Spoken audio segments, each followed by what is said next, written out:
Support comes from New York State United Teachers, a union of professionals standing with more than 600,000 workers in education, human services, and healthcare with the Our Voice, Our Values, Our Union campaign. And United University Professions, representing 37,000 academic and professional employees at SUNY campuses and teaching hospitals across New York State.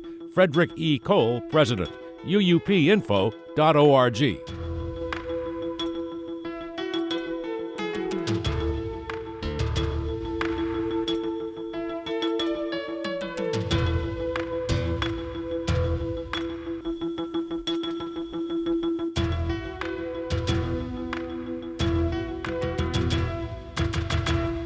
It's the Capital Connection. I'm Alan Chartock. Joining us this week is Yancey Roy, the Albany Bureau Chief from Newsday. Welcome, Yancey. You're always a welcome guest here. So delighted to have you with us. So I guess I can ask the first question. Here it is, with a question mark after it. It's one word. Cuomo? Yeah, as we speak today, there's a lot of questions about that, and there's a lot of movement, I think, on the question of the governor's future as governor, which right now is in a precarious position. The latest was, of course, Andrea Stewart Cousins being the most significant person to call for his resignation, the leader of the state Senate, saying he must resign. At first, Carl Hastie, the Speaker of the Assembly, had tiptoed not quite to that line, saying the governor should think about whether he can continue to serve. But there have been new allegations since then, and that has prompted a meeting of the Assembly Democratic Conference for later today, Wednesday. It could be very lengthy, and the outcome of that is going to be very important as to what happens, because they're going to discuss about, people wanting him to resign, wait for the Attorney General's investigation, or if he doesn't resign, the nuclear option, which would be impeachment, which more and more legislators are bringing up now. Did you ever think you'd see a day when this governor, who had worldwide fame, was on CNN every morning, would be facing I read somewhere, and I wouldn't be able to quote you on it, a 38% approval rating? Is that right, Yancey? Something like that. It's quite low, and the threat of impeachment? Question mark. Yeah, I mean, look, a year ago he was one of the Democratic standard bearers against Trump, in a way, about how to handle the pandemic and how to show leadership, and of course all his briefings were getting picked up by the national television networks. He got what I imagine was a rather lucrative book contract to write about pandemic leadership last year, and here we are, almost maybe ironically of the timing. It's all been on the 1 year anniversary of the first case appearing in New York. And his standing and political future has turned dramatically in a matter of 6 weeks. If you go back to the nursing home report by Tish James, if you start from there, this is all turned around in about 6 weeks. So let's take a look at Speaker Hastie, the Assembly has always been known as a place where the Speaker says in one dialect or another, look at boys, this is what we're going to do here. And everybody says, okay, they either bow or curtsy. Now, is that likely to happen here? What do you think? I do think that there's a general consensus that Carl Hastie, as Assembly Speaker, has been much more likely to get a consensus of the membership of where it wants to go and lead from there. He's always had the reputation of being much less top down than some of his predecessors in the position. So I think this is going to kind of grow, whatever the outcome here, it's going to grow organically from the membership. And now keep in mind, let's set up the stage for this. A couple of days ago, 23 Democratic women, members of the Assembly, sent out a letter saying we should all await Tish James' investigation. That was seen as being very helpful to Cuomo. But today, kind of in counteraction to that, 55 legislators, not just women, men, women, senators, assemblymen, they sent out a letter this morning saying that the governor should resign. And it was not long after that letter went out that Carl Hastie kind of hastily announced that the Assembly Democrats would discuss the whole issue behind closed doors today. So, Yancey Roy, what are the dangers here for the Speaker? Obviously, there's a gubernatorial election coming up next year, and this does not look good for the Democrats either way, does it?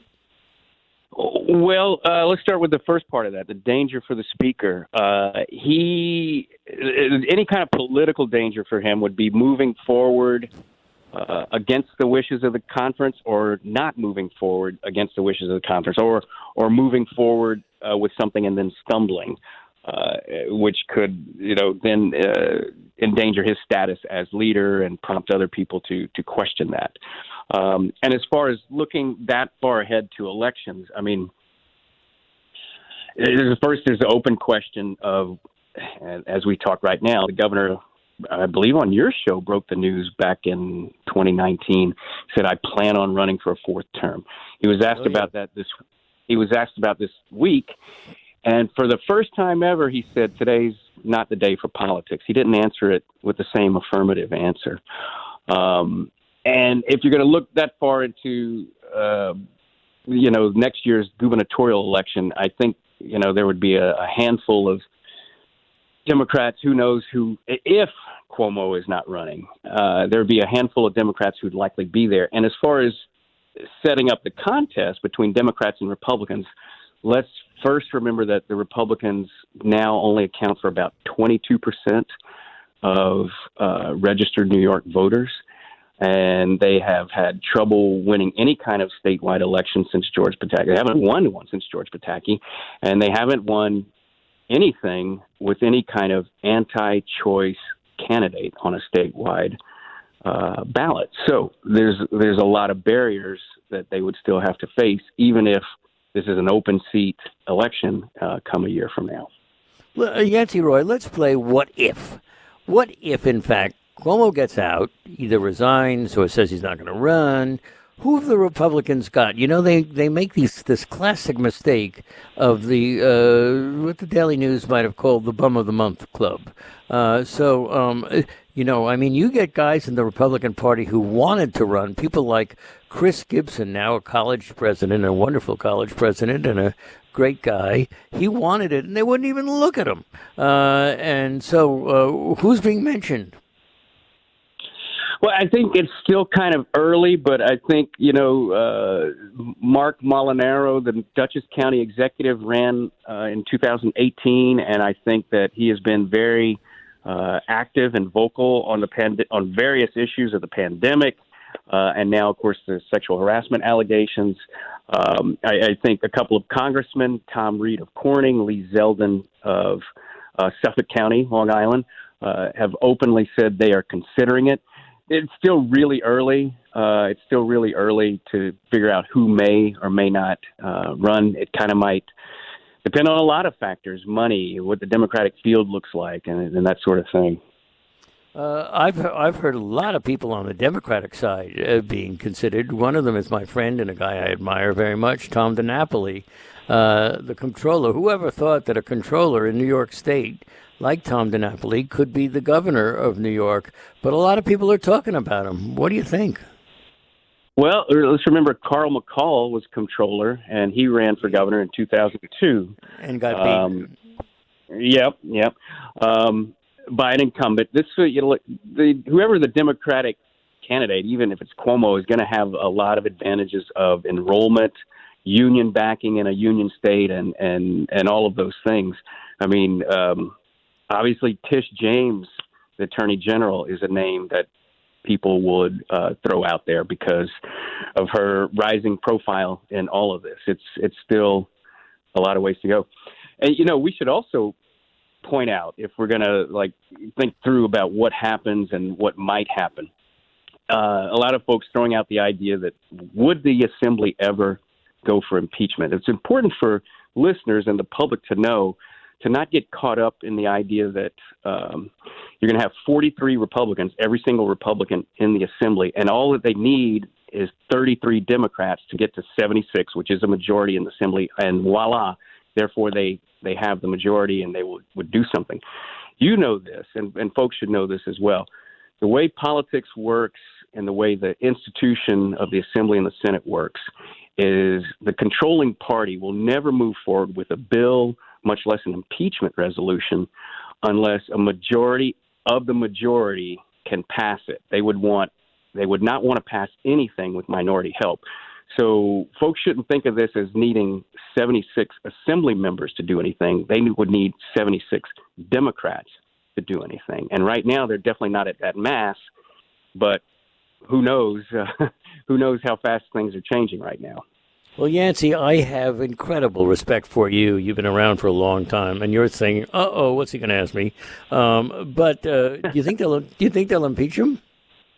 I wouldn't want to make any kind of predictions right now. It just seems that after the last allegation that spurred more calls for resignation, and the fact that they have now, the Assembly Democrats have quickly and unexpectedly called a closed-door conference meeting, it just leads to a situation of, at this very moment, you're not sure which way it's going to turn. Keep in mind, there could be a lot of people who would say, and who probably will say, we still have to sit here and wait for the Attorney General's investigation. That might take weeks, but there are some folks who are going to want to wait for that. It's just hard to gauge on exactly how that breakdown of Assembly Democrats who want to wait and who don't want to wait to force the hand here of the governor one way or another right now. Well, Yancey Roy, obviously, if the governor were to resign, Lieutenant Governor Kathy Hochul would become the governor. Now, she's from your region, I believe, in Western New York. What do you think about her capability to step into the role? And you know what? If she does, you would bet that you might believe that Governor Cuomo might not be a happy camper. Well, Kathy Hochul from Buffalo, she, frankly, like a lot of lieutenant governors, serve and keep a fairly low profile, going to ribbon cuttings and events and steering committee sorts of things. And, you know, that's sort of the traditional role of the lieutenant governor. All of a sudden, you know, now in the last few weeks, when all of these allegations are surfaced, everybody is taking a longer look at Kathy Hochul. What to know about? You see a lot of stories like, who's Kathy Hochul? What to know about Kathy Hochul? She's been a solid veteran Democrat. She was a Congress member for one term out there from Buffalo. She's been a steady supporter of the governor's policies. But you know what's also interesting and intriguing in a political sense, Alan, you'll remember this. Governor Cuomo actually really publicly tried to, you know, suggest to her that she should, in 2018, run for Congress again out in Buffalo and not run as his running mate. And she just refused. She said she didn't want to run. She was happy with her current job. And so what a little twist of events that would have been if that would have happened. And we have to remember, of course, that she was defeated in that congressional race that she was in. So that may speak a little bit about her popularity. And remember that in New York politics, seems to me there's an unwritten, in invisible ink, line in the state constitution which says if you're a Democrat and you want to be governor, you better darn well come from the 5 boroughs of New York. What do you think? Someone wrote this the other day just because there's all this speculation, and I wish I could remember the exact year. There was, I think, the last upstate governor was, I want to say from, Cortland County, I believe, and it was decades and decades ago.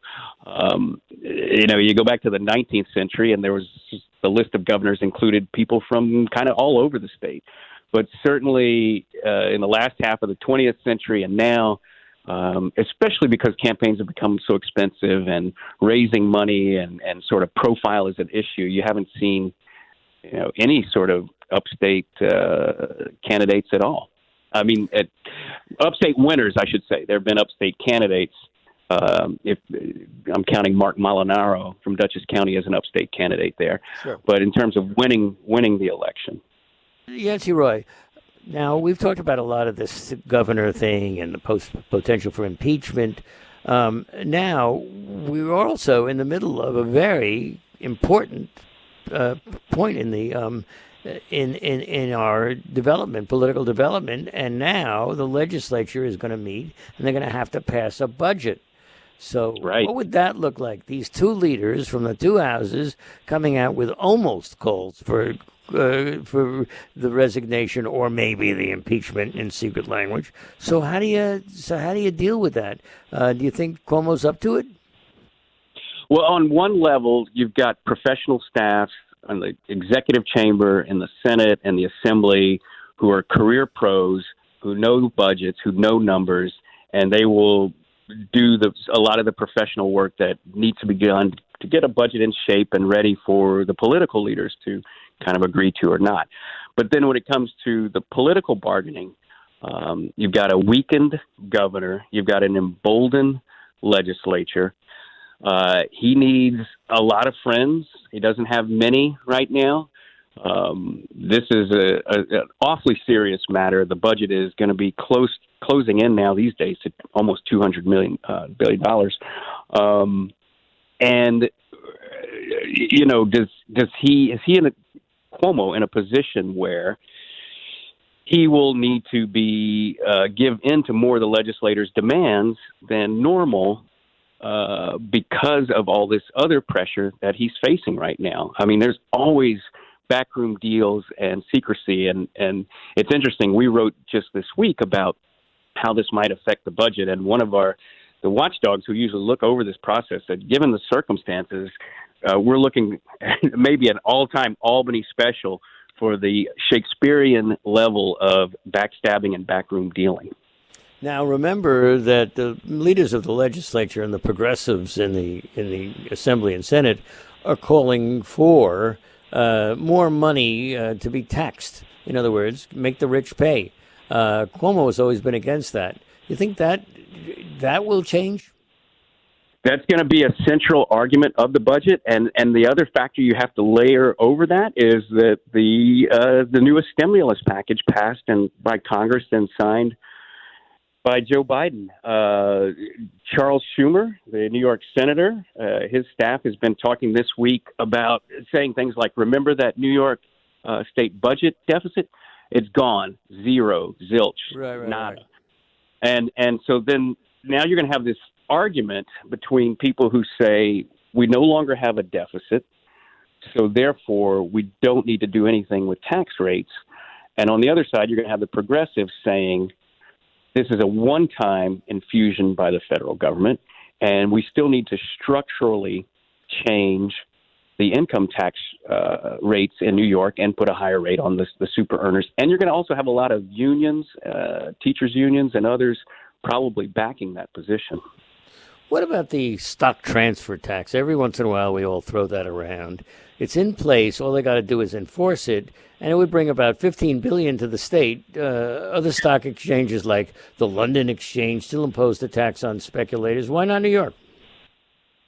You know, the controversies surrounding the governor have kind of drowned out what's usually a focus on the budget right now. And that combined with the federal stimulus package, you're not hearing as much about things like stock market taxes as you are the income tax rate, as you are marijuana, which they still want to legalize and tax, and online sports betting. If it would seem like where we're at, right, first of all, you can't tell for sure, but if with the influx of the federal funds, it seems like their priorities of adjusting taxes still remains the income tax on the super wealthy. And it's possible that some of these secondary wishes in terms of tax rates, those are, with the influx of federal money, those become a little less likely, although it's hard to predict. I would think you're right about that. Now, Attorney General, otherwise known as almost Governor James, has appointed a former federal prosecutor and employment lawyer to investigate these allegations against Cuomo. that he sexually harassed female aides. With that said, do you think that Tish James is angling for a run for governor? And I'm going to prejudice my question and say, I do. Well, the running gag in politics is AG stands for aspiring governor, or like you said, almost governor. And I think anytime the AG is no matter who it's been, whether it was Eric Schneiderman or before him Andrew Cuomo or before him Eliot Spitzer, people in the political world has always looked at the AG spot as the next contender for the executive mansion. I think that just goes back a long way. So your answer is yes? Yes, you think she's angling for it? I wouldn't say that, Alan. I'd say she'd be a leading contender among Democrats, that's for sure. If circumstances came to that the governor was either not running or not in office. Okay. This thing keeps me up a bit, wondering about Andrew. How much of this is his fault? The reason I ask you that is that he's a guy who makes a lot of enemies. He pushed a lot of people around. I gave him a nickname which some people in the press have been appropriating, which is Tough Guy Andrew. And which he thought was an effective way of governing. So how much of this would you put on him? I think back to Eliot Spitzer in 2008 when he it came out that he was involved in a prostitution ring. He was forced to resign by Democrats and Republicans who had threatened and raised the issue of impeachment. And for a while, Spitzer thought he could beat this back. But what became clear is that because of his own steamroller style and, tactics with the legislature, he had no allies left in the legislature. And that's part of why he ended up resigning. Cuomo has been in office now. It's his 11th year. He has a bruising style that his own staff is characterized as get along or kill. And as soon as this broke, there was a lot of Democrats saying that there's not much of a reservoir of friendship or allies for Governor Cuomo because of that, because of the way things have happened over the last 11 years. So what do you think his major mistakes have been? Clearly, it was a dumb move not to come clean about those nursing homes. Had he done that early, he might not be in this pickle, right? I think folks are still trying to chip away and ask the question of the nursing home count and why the Cuomo administration just wasn't a little more forthcoming. They say that they were unsure about the accuracy of the data. They also say that whether a person died in the what we're getting at is people who were in the nursing home, went to the hospital, died there. They were counted as dying in the hospital. That kind of that deflated rather the total count of nursing home deaths. The administration has said in the end it doesn't matter. We didn't change the overall number of deaths, but as Assemblyman Richard Gottfried said in a floor debate on this, he said if someone, God forbid, dies in a car accident on Western Avenue, or rather gets in a car accident on Western Avenue, is taken to the hospital and has died there, you don't count them as dying at the hospital, or else you're giving misleading information about traffic safety accidents. And I think that's sort of the question here with the governor's office. That a lot of people feel that they weren't just completely upfront about this, even if there was a rationale for being uncertain about how to count the data. I wanted to ask you very quickly, because we're running out of time here, about the census and the redistricting process. The Democrats control both houses and the governorship right now. What do you expect is going to happen? We're going to lose at least one congressman, maybe two. Who would be in the most danger? Well, I think it's clear that upstate Republicans would be in the most danger because of population shifts. You have the targeted areas where districts would be collapsed into one, would be upstate. Long Island, not so much. It's a little hard to do there. If you're looking upstate, I think the folks that have been mentioned in a lot of circles already would the Democrats look to combine the district of, say, Elise Stefanik and Claudia Tenney, which is sort of North Country, Mohawk Valley area. You've also got John the assumption. Katko. I'm sorry for interrupting, but the assumption would be that Stefanik would win over Tenney. Is that right? I don't know. I think that the idea is that if you're the Democrats, you combine two Republicans into one seat, and you're guaranteed to have, no matter who wins, you're guaranteed to have one less Republican. And the other one, we should mention John Katko of Syracuse and Tom Reed of Corning. That's the other one that's been ripe for discussion about collapsing into one seat.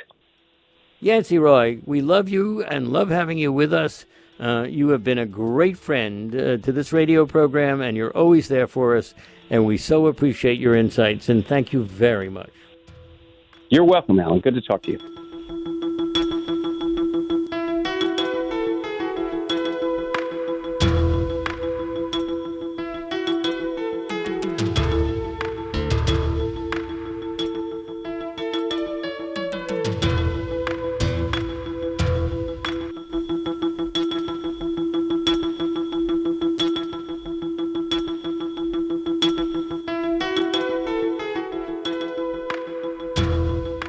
Support comes from New York State United Teachers, a union of professionals standing with more than 600,000 workers in education, human services, and healthcare with the Our Voice, Our Values, Our Union campaign.